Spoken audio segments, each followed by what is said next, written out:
You're listening to Women's Media Center Live with Robin Morgan.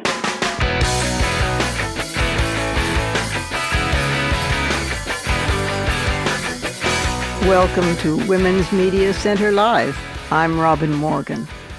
My guest today for the conversation is Lisa Borders, who is the very distinguished president and CEO of Time's Up. Time's Up, as you probably know, bridges the gap between wealthy women and celebrities in Hollywood with farm workers and all the rest of us over the issues of sexual harassment and assault and unequal pay and everything else that goes down against women in the workplace in all industries. So that's coming up, and of course there's Fighting Words, which is especially interesting, I hope, this week, and Surrealism Corner. But before we do surrealism or anything else, we have to go inside the headlines.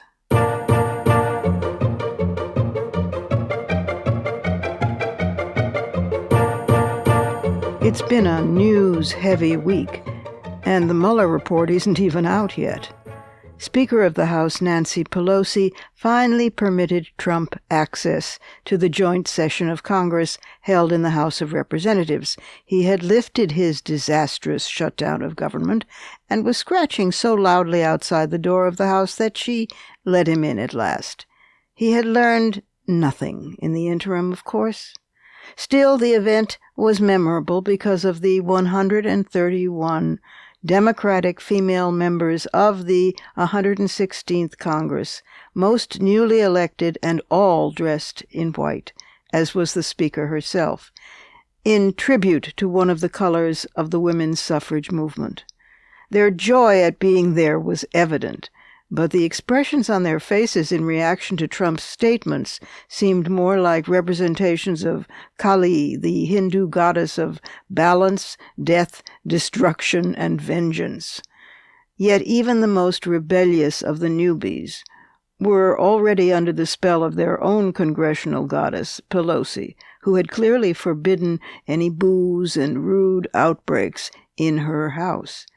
Instead, she conducted her choir girls and all the Democrats with a fingertip flip here and there, and they stood, very rarely, or didn't at all, and they clapped, very rarely, or didn't at all, at her tiniest finger flick. It was a united, disciplined caucus because Pelosi knows what Trump has never learned, that people follow a leader out of respect more reliably than out of fear.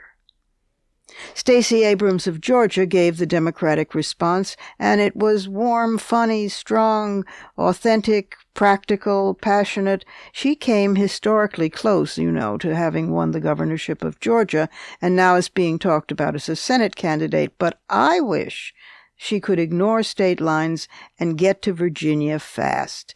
There the government, which is Democratic, is having a meltdown of racism and sexism.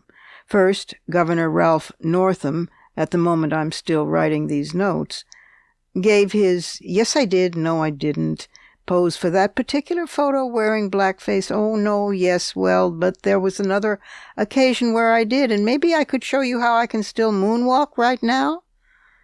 His lieutenant governor, Justin Fairfax, was liked and competent, so Virginians clung to him as a real hope, especially since he's African American, and such poetic justice might just heal some of the wounds inflicted by Northam's having worn blackface as late as 1984 and still not truly comprehending the impact of that.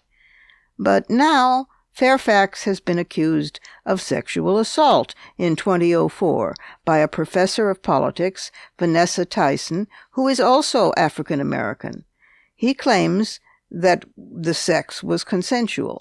She has stated that his attack left her, quote, utterly shocked and terrified, with lasting, deep humiliation and shame. Sounds pretty legit to me. Then, just in case Virginians thought their state, the home of the Confederacy, had suffered enough, we all learned that the third in line for the governorship, the Virginia Attorney General Mark Herring, also once wore blackface. What is it with pale male Virginia politicians who can't grasp the insult of a minstrel show? Or has that just been a standard youth ritual for Southern white guys? And what is it with male politicians, white and of color, that makes them unable to comprehend that a woman's no means no? If Stacey Abrams moved there, Virginians just might anoint her governor on the spot. Women are breaking silence everywhere. In France, the police are receiving dramatically more reports of sexual crimes, as survivors are now more willing to come forward because of the Me Too consciousness. Reports of rape have increased by nearly 17% from 2017 to 2018, and of sexual harassment by about 20%. In South Korea, an appeals court has sentenced a former presidential hopeful and prominent politician to 3.5 years in prison for sexual assault, overturning a lower court's acquittal. The politician An Hee-jung, the best known of the number of public figures who have been accused of sexual misconduct, was convicted of raping his secretary at least 9 times while he was a provincial governor. Pope Francis I publicly acknowledged that priests and bishops have been sexually abusing nuns, and vowed to do more to fight the problem. How about doing something to fight the problem? This is the first such admission since the Church has been trying to reckon with clerical sexual abuse of minors, and that will be addressed in a forthcoming unprecedented gathering of bishops to craft a global response to the priestly pederasty scandals.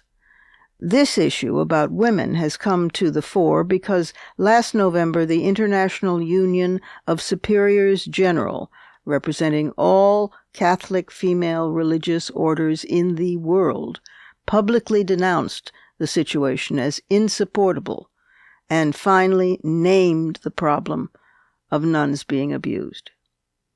In Kochi, India, the standoff at Sabarimala Temple continues.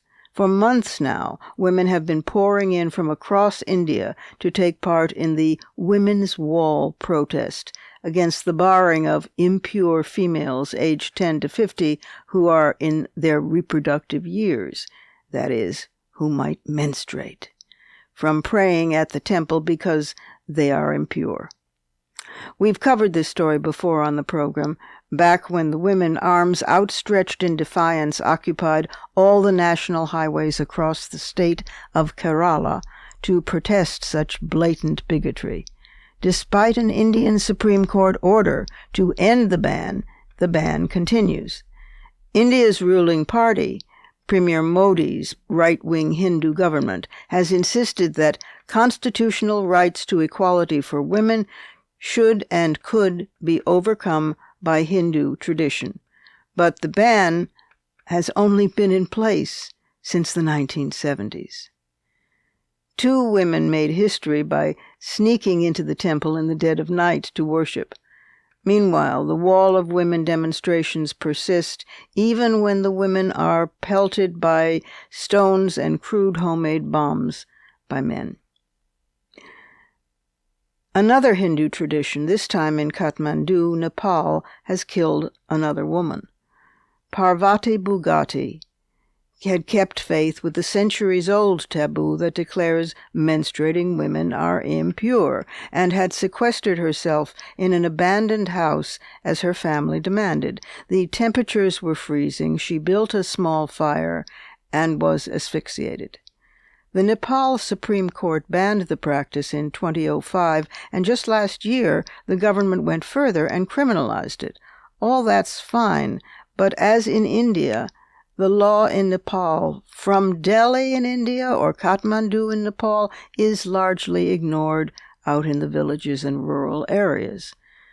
Tragically, Parvati Bugati had attended a local government meeting trying to educate villagers about the dangers of this ritual and about its illegality only a few days before her death. Better news, however, from Britain, which has at last delivered the first conviction in its history for female genital mutilation. A 37-year-old woman, originally from Uganda, was found guilty of committing FGM in 2017 on her 3-year-old daughter.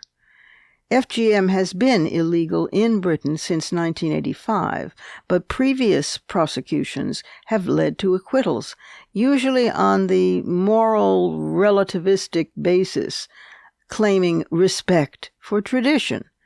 A respect, I might add, that the British failed to muster for Ugandans and other Africans when they colonized them in the first place. Nevertheless, this is a landmark case, and it will hopefully encourage survivors of FGM to come forward for support and therapy, and hopefully discourage traditionalists from committing the practice on British soil. Sometimes it's hard to find a cheerful ending to the news, but this one is at least bittersweet. For the first time in history, the United States Navy conducted a flyover using all women pilots on February 2nd. 9 female pilots participated in a missing, quote, man flyover over a cemetery in Maynardsville, Tennessee, in honor of Captain Rosemary Mariner, a retired Navy pilot who died last week. Mariner was one of the Navy's first women pilots and the first woman to command a naval aviation squadron. The Missing Man flyover will have to be renamed the Missing Pilot flyover from here on in.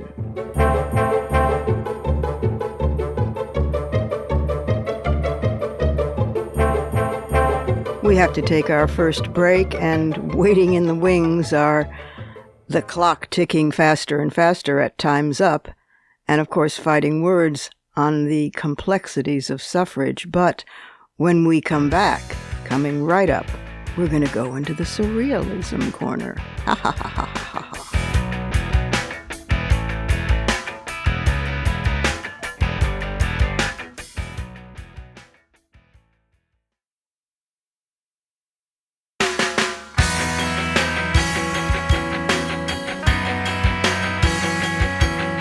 Subscribe to this program on your favorite podcast platform and leave us a review.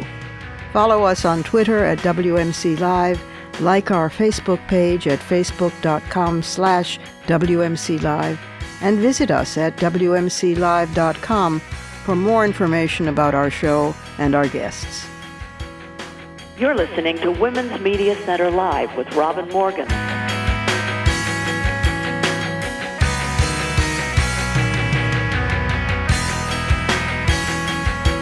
And we're back. And let's scurry to where grim news morphs into humor, and where the sheer improbability of our contemporary lives have set down permanent roots in the surrealism corner.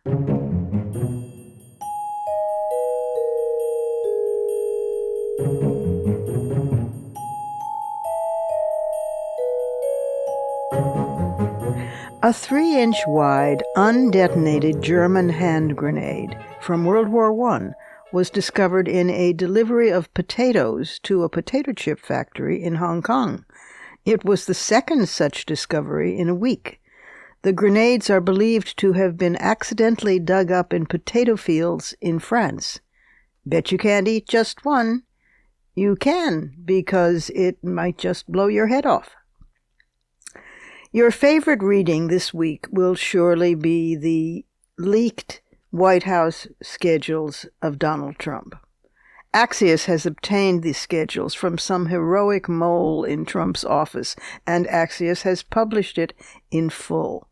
The schedules are astonishing, even for those of us who thought that we left astonishment behind back at, grabbing women by you-know-what, or some Nazis being very fine people, or, too many of those actions and statements to possibly pick a favorite.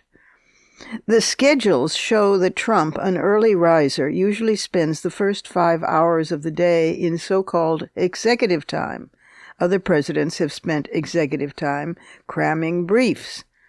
But he spends executive time watching television and calling friends. He's never in the Oval during the hours of 8 to 11 a.m., according to 6 sources with direct knowledge. But he does love emerging for official occasions and photo ops, pomp and circumstance that doesn't require more than a smile and a salute or a handshake. Then, absolutely exhausted, he simply has to relax and watch more TV until it's time for a Big Mac or Kentucky Fried Chicken. Now, I won't compare this with one of Obama's schedules because we will all get very sick and depressed hearing that. I will say that even George W. Bush's White House days are, by comparison to Trump's, they were an orgy of political activism and nonstop intellectual challenge. I'm talking George W. Bush. That bad. NASA scientists have discovered a mysterious, sticky mud on one of the world's newest and most unique islands in the South Pacific near Tonga. The island, Hunga Tonga, was born out of a volcanic eruption in late December of 2014, which connected it to 2 other older islands. According to NASA, it's the first island of its kind that's formed since satellites began photographing our planet. Researchers have discovered unique vegetation here, as well as black pea-sized gravel and light-colored clay mud that is very sticky. The researchers say that the mud is not an ash or sand or vegetation, and they're trying to decipher why it's sticky and just what it is before the island erodes, which it is doing very fast due to rainfall. Going back where it came from, leaving only sticky mysteries behind. The theocratic government of Iran has decided to ban dogs. Apparently, dogs are unclean and impure, although I thought menstruating women had cornered that market. Iran's nearly 4-decades-long battle against wicked Western influences might just have peaked when Tehran's police chief announced that the judiciary had outlawed walking dogs in public, or for that matter, having dogs ride in cars. Guard dogs are tolerated, but dogs as pets are no-nos. Well, dog lovers in Tehran are having none of it. They continue to walk their dogs and drive around with furry canine faces peeking out of the car windows while floppy ears fly in the breeze. This really upsets the mullahs, who have stated, quote, dog owners ignore the complex commands of Islam and, influenced by Western satellite channels, bring their pets to parks, causing fear and anxiety. The police will take measures against the owners, close quote. Nobody has yet explained what the measures are or will be, or for that matter, why dogs seem to be a Western influence. For the moment, though, the mullahs seem more bark than bite, since sophisticated Tehranians, I don't know what they're, residents of Tehran, blithely ignore the mullahs anyway and walk their puppies in the park and let them play. But in Iran, you never know when things suddenly chill and change. When young women first started tearing off headscarves in public, everyone smiled and clapped, and it even seemed to be tolerated by grumpy, hard religious right mullahs. Then, suddenly one day, the young women were hauled off to prison. So dog lovers stay on alert these days.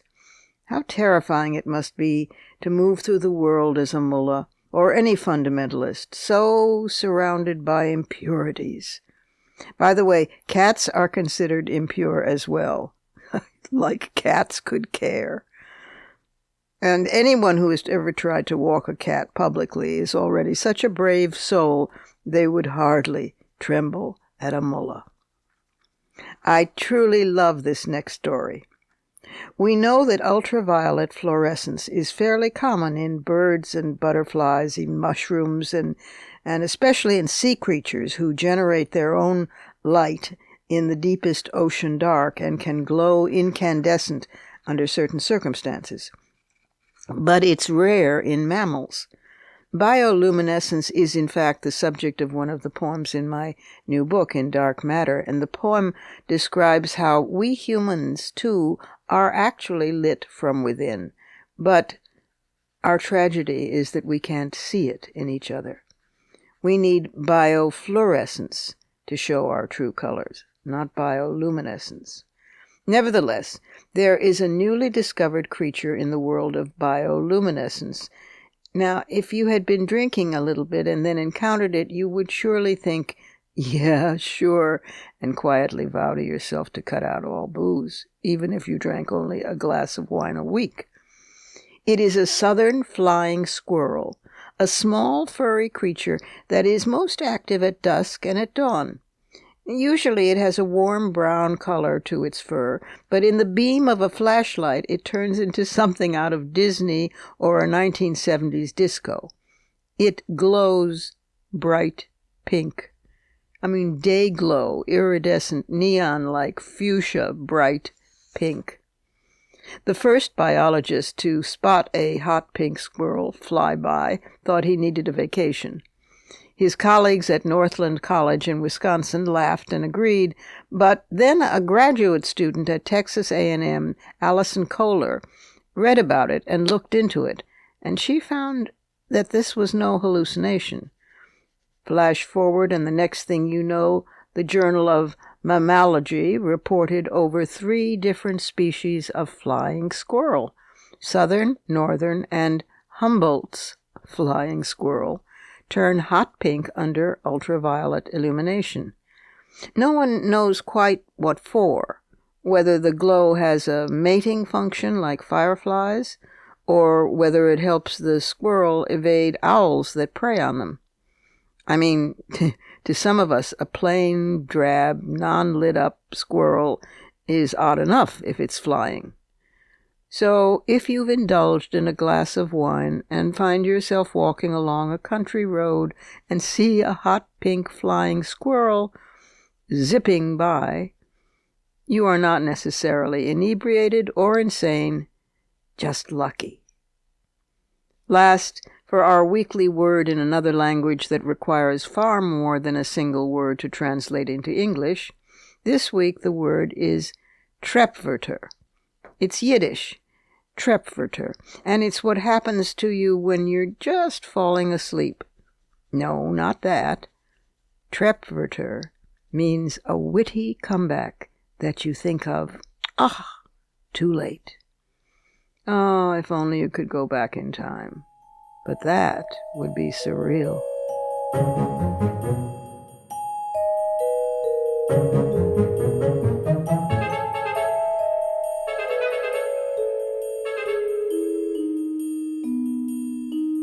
We have to pause for another short break here, but when I return, we'll be talking with the woman who is the keeper of the clock and who knows time's up. She's the president and CEO of Time's Up.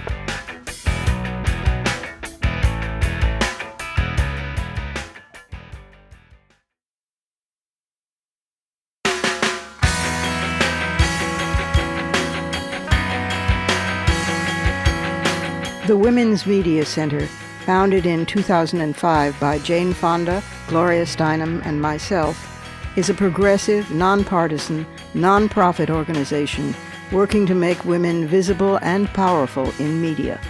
You can learn more about the WMC at womensmediacenter.com. You're listening to Women's Media Center Live with Robin Morgan.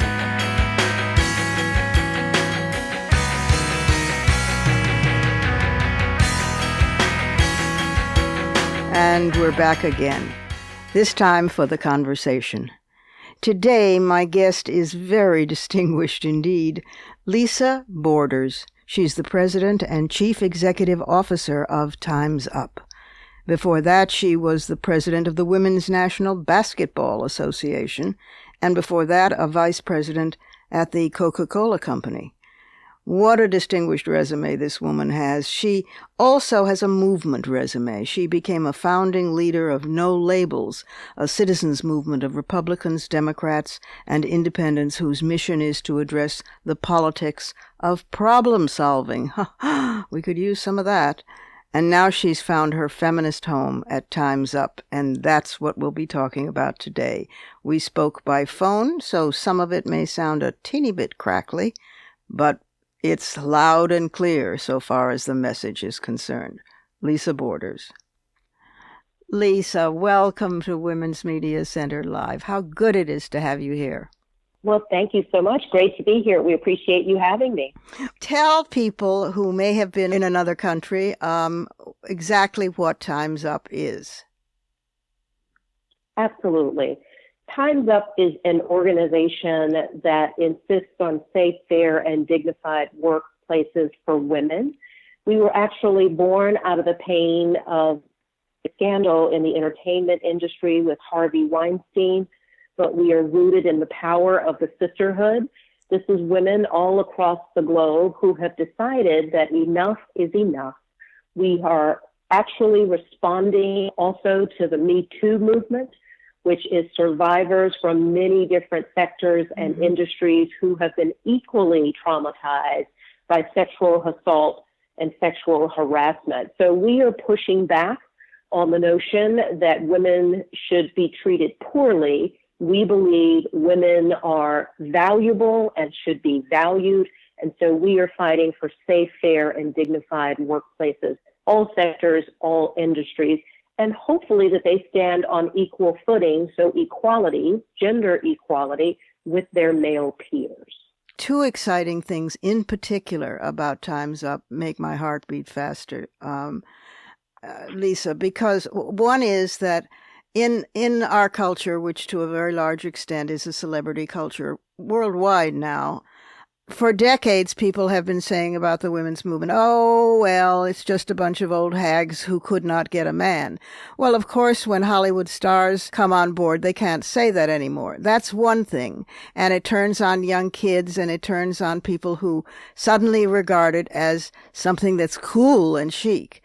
Feminism is hot now. On the other hand, what really gladdens my heart is that you haven't stopped there, is that immediately, right from the get-go, you made an alliance with women farm workers over harassment, and it's just gone on and on from there. So this is not an elite celebrity thing that you're doing, although it can conjure with that magic if necessary. And I think it's a brilliant combination. Well, thank you, Robin. Let me just step back and characterize you the way we see you. You are a visionary. You were in this space and you recognized that we had opportunities to improve in every community for women and by extension their families and communities, countries, and continents. So you, my friend, are right out on the precipice of change, have been there for 4 decades, and we thank you for the work that you have done. That's number one. Thank you, Lisa. No wonder I get tired and need a nap sometimes. But number two, to speak to your point about entertainment and about what the perception has been up to this point, let me just say that for those who do not understand feminism or who do not embrace it, they do so at their own peril, because at the end of the day, women are more than 50% of the population domestically. Yep. We are a community asset and we add value to every table.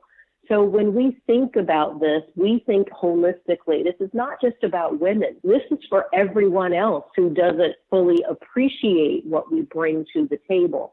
So we understand that some folks are fearful of women and of this movement. And I was taught as a little girl that fear stood for false evidence appearing real. When we think about this, we recognize that we have an opportunity as a sisterhood to both educate and enlighten people who are interested in making the world a better place, because to leave women out of the equation is to leave out half of the world's population. Absolutely. So just on sheer numbers and economics, we understand that we bring very positive energy to any place and space where we are engaged. So thank you for starting the work. We are grateful that we have the opportunity to carry the baton of feminism today on the shoulders of the organization and sisterhood we call Time's Up. It's so exciting because to see so many younger women involved, not afraid of the word feminism anymore, and all over the world, it is just, it's really a gift to have lived to see this. Not that I'm putting down my torch. Everybody should get their own damn torch because we need every torch possible to pull this off. Now, just a couple of questions, if I may, about you. You came to Time's Up from being the president of the Women's National Basketball Association. Yeah! And you ran for mayor of Atlanta. You were president of the Atlanta City Council. You were vice president of global affairs at community affairs, a key word, at the Coca-Cola Company. I've had the privilege of working in all three sectors, public, private, and nonprofit. And what I find at age 61 is that I can look back to each and every one of those roles and find a learning or an insight that I am now able to coalesce and to apply to the work at Time's Up. What actually led me to this organization, there were two seminal moments. The first was hearing our sister and our spirit mother, Oprah Winfrey, at the Golden Globes in 2018, professed that a new day was on the horizon, and she wanted everyone listening, but particularly the young girls and women, to know that she was making that declaration. Yeah. Now, I happen to have been at home and sitting on my couch watching that program, and I saw her make that statement. It was a hell of a speech as she was getting her, oh my gosh, she pulled me right up off of my sofa. So that was the first thing that really grabbed my attention, and that was January of 2018. Fast forward to the summer of 2018, and I was actually on a flight with a friend who formerly worked with me and I with her at Coca-Cola. And she said to me, you are currently at the W. I know you're having a lot of fun. You are elevating women in sports, but I know of an opportunity where you can elevate women everywhere, everywhere in the world, different sectors, different industries. And I really think you should take a look at this. You're doing the work already, but you're doing it in entertainment. The entertainment we call sports, right? But there's a bigger platform and a much larger place to have impact. Right. So suffice it to say, I took her counsel and I entered into the search for the inaugural president and CEO of Time's Up. I was blessed to be appointed with this role. And so now I have the privilege of serving as the tip of the spear we move forward with our sisterhood. So that's how it all came to be. Well, it certainly was a fortuitous route, my dear.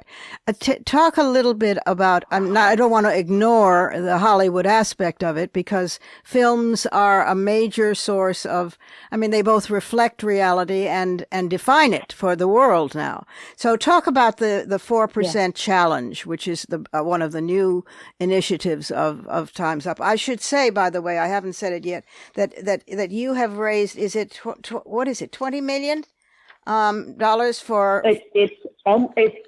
Well, we have a legal defense fund. It's called a Time's Up Legal Defense Fund. Right. It is housed and administered by the National Women's Law Center in Washington, D.C. And that actually was our first tangible initiative to respond to sexual harassment and sexual assault in entertainment, as well as every industry across all sectors. So that fund is enabling and empowering for survivors of sexual assault and sexual harassment and retaliation at work, for those survivors to pursue justice and remedy in the judicial system, in the court. That's so wonderful. It is also, well, thank you. It is also helpful for women and men, frankly, who are in need of PR resources, because oftentimes when a survivor comes forth and tells her or his truth, they are then assaulted again with a barrage of negative media attention.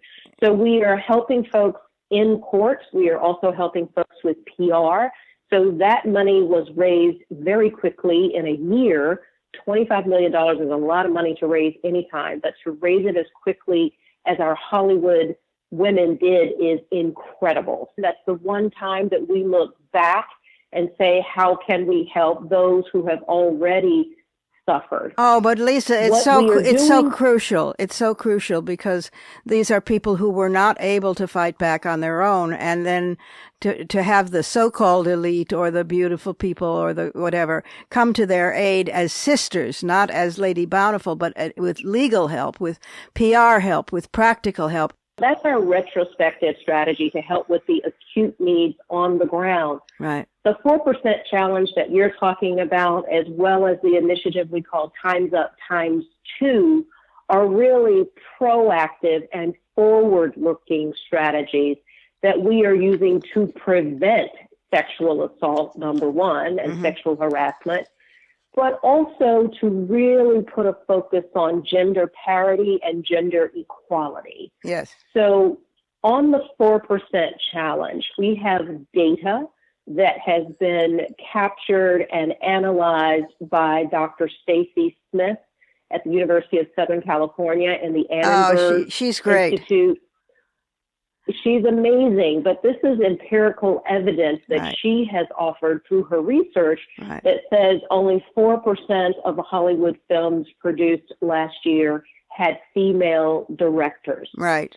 So the 4% challenge is being levered by our actresses and actors in Hollywood to commit to work with female directors and female leadership in their projects in big screen and small screen so that we can increase the number of women who are having that opportunity to direct films, lead films in that regard. The Women's Media Center works with Stacy and Annenberg in issuing our Hollywood report because, of course, entertainment is a major part of media, and even if people don't digest news, to my grief, they digest entertainment. Time's Up Times 2 initiative is really about elevating women in leadership roles across sectors and across industries. You mentioned the farm workers earlier in our conversation. Right. Those 700,000 women wrote an open letter. Monica Ramirez, their leader, wrote an open letter to our sisters in entertainment when this all broke back in the fall of 2017, and basically said, we hear you, we've experienced the same thing. It's unfortunately incredibly pervasive. We believe you, we stand with you in solidarity. So that push actually came from outside of Hollywood, and our entertainment sisters were so pleased to receive that validation. And so we lift the voices of our farm worker sisters anytime we talk about this work. Right. We also lift the voices of the brave women of the Me Too movement who raised their hand and have been raising their hand for more than 10 years. So Time's Up Times 2 is really about elevating women to leadership positions, doubling the number of women who are leading organizations across sectors and across industries. So both of these challenges or initiatives, the 4% challenge and Time's Up Times 2, is really about looking forward and creating a new environment where women are valued and where women have their full seat at the table of opportunity.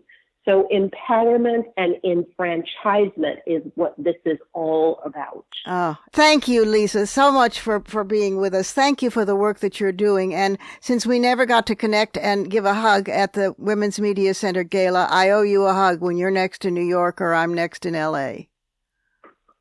Well, likewise, my friend, and thank you so much for your leadership. And we are delighted to have the honor to follow in your footsteps. So thank you so much for having me and for highlighting Time's Up. Time for our final break today, but when we come back from that, I'll have some fighting words.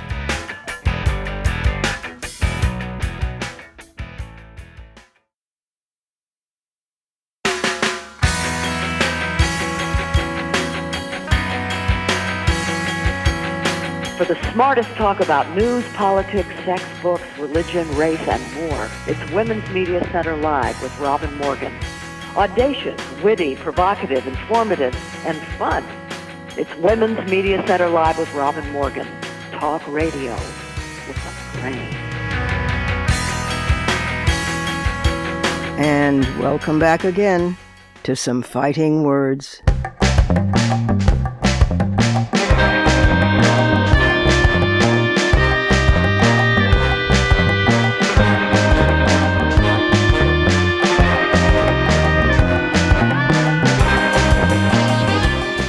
As you might have heard by now, we are approaching the 100th birthday of the 19th Amendment to the Constitution of the United States, ratified in 1920. It states simply, "The right of citizens of the United States to vote shall not be denied or abridged by the United States or by any state on account of sex."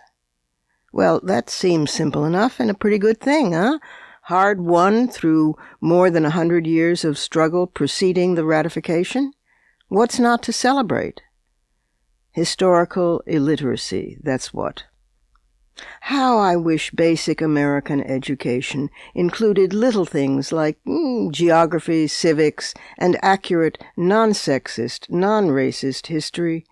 Wish that we all had not been raised on pseudo-facts that perpetuate prejudices, stereotypes, and civic illiteracy. It's not your fault if you don't know something, but it's somebody's fault if you've been kept from knowing something. So let's lift the murky veil covering the history of women's suffrage in the U.S., because the subject sure as hell is going to come up in the next months, and it would be nice if we were equipped with some real facts. Please keep in mind that this is only a superficial outline. Historians, be warned, don't have conniptions. But this is just to whet your thirst for more facts and deeper background.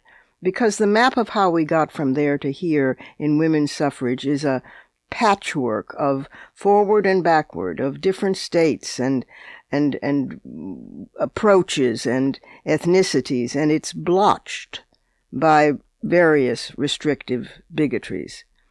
We might as well begin with Lydia Taft, the first woman to legally vote in the American colonies in 1756, in a town meeting in Massachusetts. She voted on behalf of her husband, who had just died. By 1776, Quakers were forbidden to vote, although free blacks could vote in New Jersey, Pennsylvania, and Connecticut. The original 13 states passed laws prohibiting women from voting by specifying that only free, white, adult, property-owning males could vote. No wonder Abigail Adams was furious. In 1787, the Constitutional Convention placed voting qualifications in the hands of the states. Now, space limitations necessitate skipping over lots of speed bumps along the way here, such as when in 1718 Maryland barred Catholics from voting, and 1732 when the colonies only allowed taxpayers to vote, and 1737 when New York barred Jews from having the ballot. In some states, women, usually widows and property owners, had certain voting rights. By 1787, this was true only of New Jersey, as women in all other states had lost the right to vote. Through the next decades, individual states would progress a step forward and sometimes regress a step or two backward in terms of details, requiring property ownership or not, or poll taxes or not, or enfranchising free black males. The first U.S. Naturalization Act permitted only free white persons to become American citizens. Asians and other ethnic groups were excluded by name and therefore could not vote. As new states joined the Union, they largely followed the prejudicial restrictions of previous states. But by the 1800s, white male suffrage was expanding. Fewer property requirements, for example, but other enfranchisement rights were static, partial, or even moving backwards. Now, nobody was taking all this quietly. Disenfranchised Jews and Catholics, free blacks, women, protested in certain states, and Native Americans were so insistent on their right to vote that in 1842, Rhode Island formally barred the Narragansett Nation from voting. The 1837 Anti-Slavery Convention, organized by and for women, was focused on the cause of abolition of slavery, but also was all abuzz with talk of women's rights and women's suffrage. As Helen LaKelly Hunt has written in her book, And the Spirit Moved Them, this was an abolitionist feminist movement that cut across race, class, and socioeconomic status, and was deeply religious, since the fight against slavery was regarded by abolitionist women in particular as a sacred, holy fight.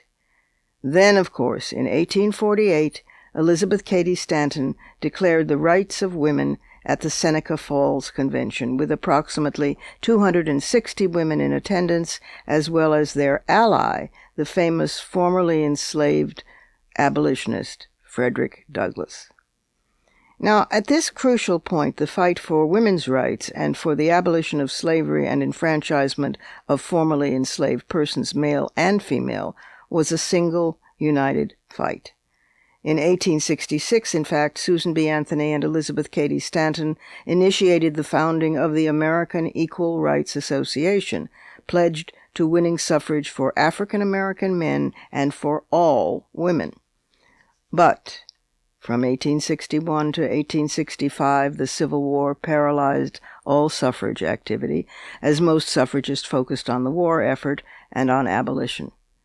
Then racism and sexism, and the vision of combating both at the same time indissolubly, split. Susan B. Anthony and Frederick Douglass had made a pact not to sell either constituency out, but the white male establishment, both of them were so opposed to, found a way to divide them, if not conquer. In 1868, the 14th Amendment to the Constitution was ratified, introducing the word male into the Constitution for the first time. Section 2 of the amendment specified that formerly enslaved black males could now vote. Anthony and many of the suffragists felt utterly betrayed by Douglass, and latent racism in the largely white women's suffrage movement had an excuse to surface, while of course most black women were, not for the first or last time, left out in the cold by both sides. All this while, by the way, groups like the Anti-Suffrage Society in 1871 were active, effective, and celebrating. But the campaigns continued, and state by state, women's right to vote trickled in. In 1890, the newly formed NAWSA, N-A-W-S-A, National American Woman Suffrage Association, focused on state levels. Its first president was Elizabeth Cady Stanton, but by 1895, NAWSA publicly dissociates itself from Stanton because of her criticism of Christianity in the great The Woman's Bible.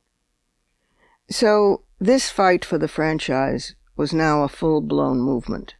That meant splits, and splits within splits, some for valid reasons, differing priorities or tactical choices, others along the fault lines of racism or sexism, and still others over individual personalities, and it masqueraded as political differences. In other words, people acting like people. In 1913, Alice Paul became leader of the Congressional Union, a militant branch of NAWSA. She organized a women's suffrage procession in Washington, D.C. on the eve of Woodrow Wilson's inauguration, and it was the largest suffrage parade to date. Mobs attacked the women, and hundreds were injured, but there were no arrests. By 1916, Alice Paul forms the National Woman's Party. It's the first group to picket the White House. Nearly 500 women are arrested. By 1917, the U.S. enters World War I, and yet again women's suffrage gets swept aside for the war effort. In 1918, the 19th Amendment does pass the House of Representatives, but loses by 2 votes in the Senate. In 1919, Carrie Chapman Catt transforms NAWSA into the League of Women Voters, existent, thriving today. In 1920, the amendment is ratified, although Mississippi became the last state in the Union to ratify it in 1984. So it was that some American women won the vote. African American men had won suffrage in 1868, you remember, but African American women won the franchise only in 1920, and then were not permitted to use it much. Native American women and men could not vote until 1924, although many states passed laws effectively barring Native Americans from voting until as late as 1948. Japanese American women and men were held back by the 1790 naturalization law and not permitted to vote until 1952.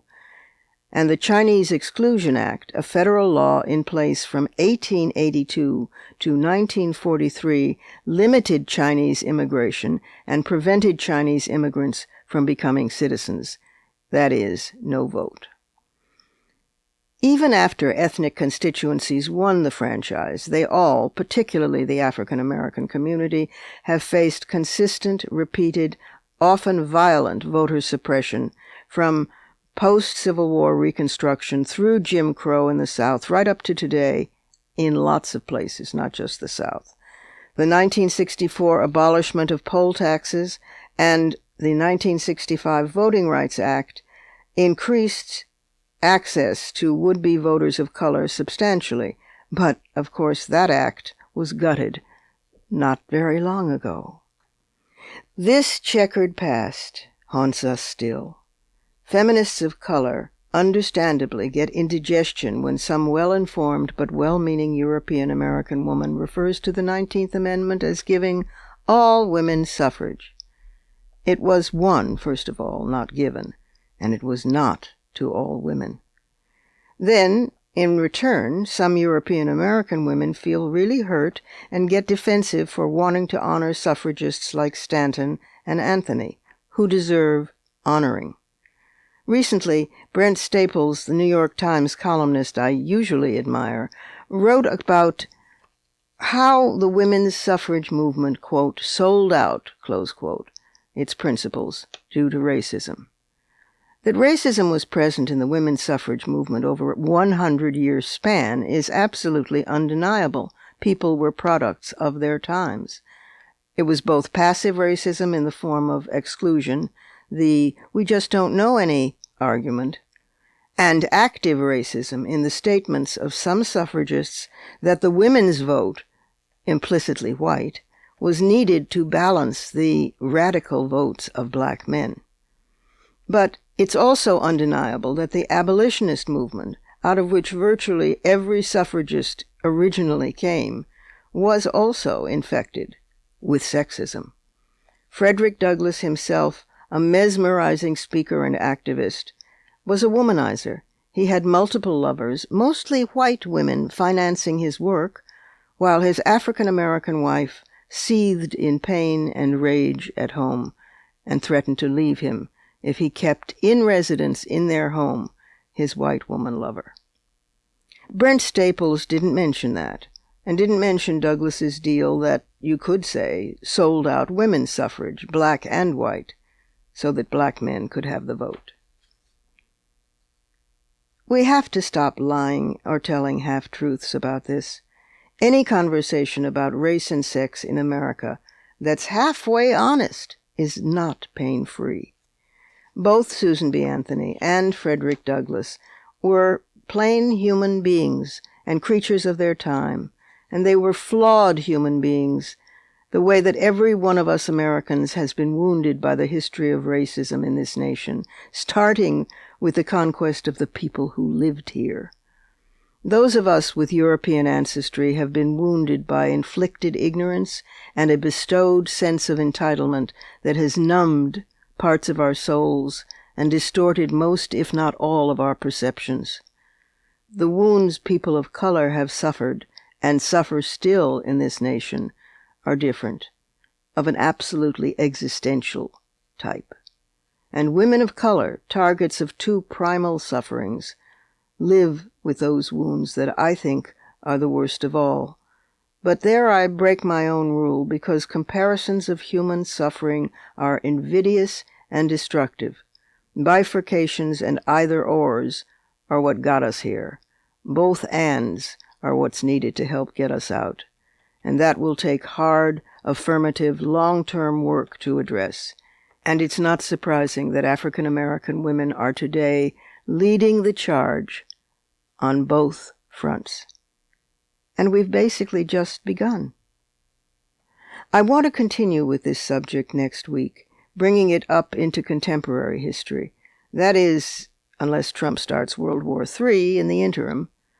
But for now, I'll close with the words of fresh woman congressional representative from Massachusetts, Ayanna Pressley, who wore white to the State of the Union, but who carried a clutch purse made of kente cloth, and who tweeted with both wit and grace, quote, "Tonight I honor women like Alice Paul, who led the movement, and women like Ida B. Wells, who were excluded from it." Those are my fighting words. Add yours on Twitter, and be sure to tag us at WMC Live and use the hashtag #FightingWords.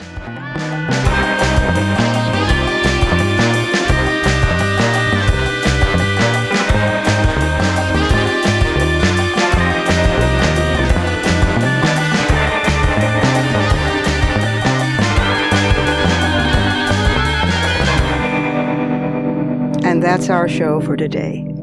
You can follow me on Twitter at @TheRobinMorgan and on Facebook at facebook.com/TheRobinMorgan.